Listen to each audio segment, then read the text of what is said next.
Assalamualaikum teman-teman semua, kita bahas ya tentang Timnas Voli Putri Indonesia, tapi bukan tentang bagaimana persiapan Timnas Voli Putri Indonesia untuk tampil di 3 turnamen besar. Kita spesifik membahas mengenai siapa pemain yang besok akan menjadi penerus Megawati Hangesti Pertiwi kalau Megatron itu sudah pensiun dari Timnas Voli Putri Indonesia. Kalau kita berbicara tentang Mega, memang saat ini itu kan masuk usia Golden Prime atau Golden Age lah ya, dan karirnya itu kan masih cukup panjang. Itu artinya memang ya peluang untuk Mega untuk pensiun dalam waktu dekat itu kan belum ada di pikiran. Tapi kan kita tidak boleh menutup mata bahwa Mega nanti suatu saat itu pasti akan pensiun, itu adalah sebuah keniscayaan. Nah pertanyaannya, siapa pemain yang kira-kira bisa untuk meneruskan jejak atau karir dari Megatron di Timnas Voli Putri Indonesia? Kalau kita berbicara tentang beberapa pemain yang disebut-sebut akan menjadi titisan dari Mega atau penerus Mega atau the next Megawati Hangesti Pertiwi, itu kan memang sampai saat ini itu ada beberapa pemain yang disebut tuh. Yang pertama misalnya Junaida Santi, kemudian juga ada Selomita. Khusus untuk Junaida Santi itu kan memang ini agak rancu karena dirinya itu kan bukan OP murni, sementara Mega itu kan OP murni. Nah Santi itu kan kenapa tadi saya katakan rancu karena dirinya itu kan bisa bermain di OH. Sementara selain Santi itu kan ada Selomita yang memang ini merupakan OP juga. Tapi kalau saya justru menilai peluang terbesar sebagai penerus Megawati Hangesti Pertiwi itu adalah Kanza. Karena apa? Ada beberapa hal yang membuat Kanza itu bisa untuk meneruskan jejak atau meneruskan legacy dari Megawati Hangesti Pertiwi. Yang pertama ini adalah dari kesamaan posisi. Kanza dengan Mega itu kan sama-sama OP itu. Nah, artinya ya peluang dari Kanza untuk digeser ke posisi lain itu kan akan semakin kecil lagi. Yang kedua, ini sebenarnya berkaitan dengan umur. Kita ketahui bahwa Kanza itu kan saat ini usianya itu adalah 15 tahun. Bayangkan seorang pemain voli putri di usia 15 tahun itu sudah tampil di Proliga dan menjadi andalan. Meskipun demikian, kita tidak boleh langsung serta-merta menyatakan bahwa oh Kanza itu ternyata di Proliga tidak gacor. Kan tidak bisa seperti itu, karena Kanza itu kan membela Falcon tuh. Nah Falcon kita ketahui memang ya untuk mendapatkan kemenangan itu kan memang sangat sulit. Yang tidak kalah penting juga itu sebenarnya dari postur. Artinya Kanza ini kan dengan usia 15 tahun dan saat ini tingginya itu adalah 180 cm. Itu artinya secara teoritis masih ada peluang bagi Kanza untuk tingginya itu lebih menjulang lagi. Nah, kita kan sangat jarang memiliki OP atau memiliki pemain voli putri, ini overall ya, pemain voli putri yang tingginya itu sangat menjulang. Ini tentu menjadi sebuah keuntungan tersendiri bagi Kanza untuk besok-besok melanjutkan karirnya atau meningkatkan karirnya di voli Indonesia. Yang tidak kalah penting juga itu menjadi gini sebenarnya. Kanza dengan usia 15 tahun itu kan memang seharusnya tidak mendapatkan tekanan apapun. Artinya menjadi gini, pemain dengan umur seperti itu yang masih 15 tahun itu kan memang tentu tidak harus dituntut dengan berbagai hal yang terlalu tinggi. Misalnya, oh dia harus memiliki statistik yang oke. Kemudian misalnya, pemain itu harus memiliki gelar yang prestisius. Kan tidak bisa seperti itu, karena dengan usia 15 tahun Kanza itu bahkan jauh dari usia Golden Prime. Kalau atlet itu kan usia di Prime atau Golden Age-nya itu kan misalnya di 25 ke atas lah ya. Nah Kanza artinya kalau kita berpatokan ke usia 25 tahun ke atas masih memiliki 10 tahun lagi untuk menggenjot performanya. Makanya kalau kita melihat bahwa Kanza misalnya, oh Kanza scoringnya tidak gacor di Proliga, ya nggak apa-apa. Kemudian Kanza misalnya dianggap bahwa oh Kanza ternyata performanya belum stabil atau masih inkonsisten, ya nggak apa-apa juga. Justru menjadi sangat penting tuh gini, bahwa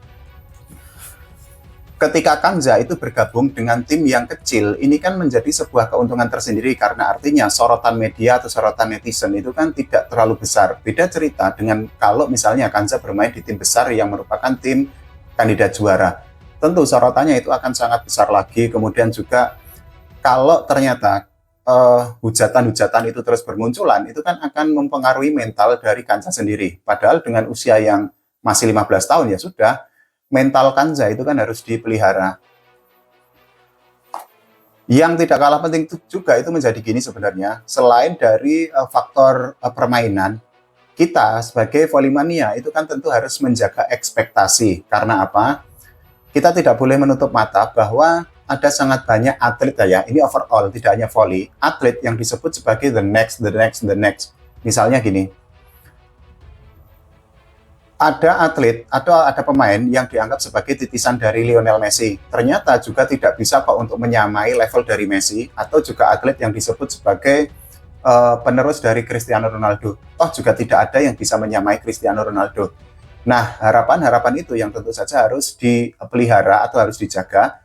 Plus, jangan terlalu atau jangan untuk menghujat para pemain. Karena apa? Kasihan loh, pemain usia 15 tahun itu kan, ini aset bangsa, ini adalah salah satu pemain yang akan kita gadang-gadang. Sekali lagi, dengan usia 15 tahun dan tinggi 180 cm itu kan sangat jarang.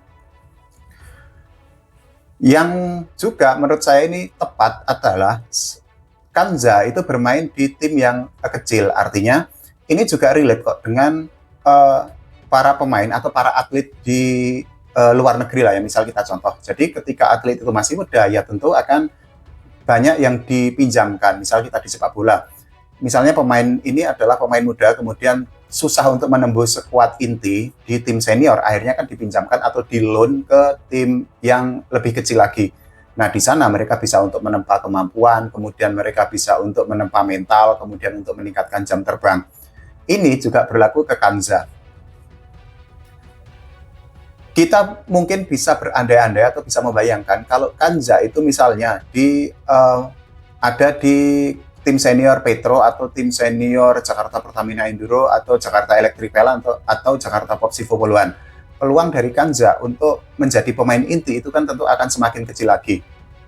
Karena gini, tim-tim gede atau tim-tim raksasa itu kan biasanya akan mengandalkan hitter dari asing tuh, hitter yang impor. Nah, sementara ketika Kanza dengan usia seperti yang saat ini 15 tahun terus bersaing dengan pemain yang impor, apalagi pemain grade A, ya udah pasti kalah. Dan itu akan membuat peluang atau menit bermain dari Kanza itu akan semakin kecil lagi.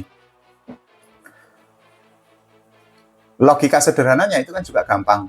Semakin sedikit menit bermain bagi Kanza, ya tentu saja mentalnya itu tidak akan semakin terbentuk. Kemudian juga kemampuannya itu juga tidak akan bisa improve dengan pesat.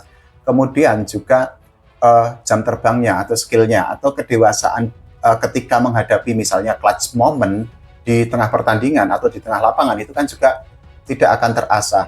Nah, makanya tadi saya bilang, ya sudah, Kanza biar di tim yang kecil-kecil aja dulu, karena karirnya itu kan masih sangat panjang. Kalau langsung menembus tim senior itu kan, atau tim yang gede itu justru peluang atau menit bermainnya itu akan semakin sedikit. Kita bisa mencontoh kok dengan Arimbi. Arimbi masuk ke tim yang gede, tapi ternyata juga tidak bisa untuk menembus skuad inti. Makanya tadi saya bilang bahwa Kanza ya sudah di Falcon aja nggak apa-apa. Toh perjalanan karirnya itu masih sangat panjang. Masih ada waktu bagi Kanza untuk menata karirnya. Dan juga kita sekali lagi itu kan jangan mudah langsung untuk menghujat pemain. Artinya kita juga harus pakai pikiran yang rasional bahwa usia 15 tahun itu kan usia yang masih anak-anak. Ini ada kalimat bagus sebenarnya gini. Anak-anak naluri alamiahnya itu kan bermain tuh. Nah, Kanza itu kan kita kita asosiasikan masih sebagai anak-anak lah ya, karena usia 15 tahun. Nah, dengan usia yang seperti itu, dengan yang anak-anak, ya sudah, naluri alamiahnya itu kan biar bermain dulu, biar menikmati atau enjoy the moment, kemudian juga nanti sambil diperbaiki kesalahan-kesalahannya perlahan-perlahan, step by step oleh pelatih, misalnya oleh Marco Sugiyama.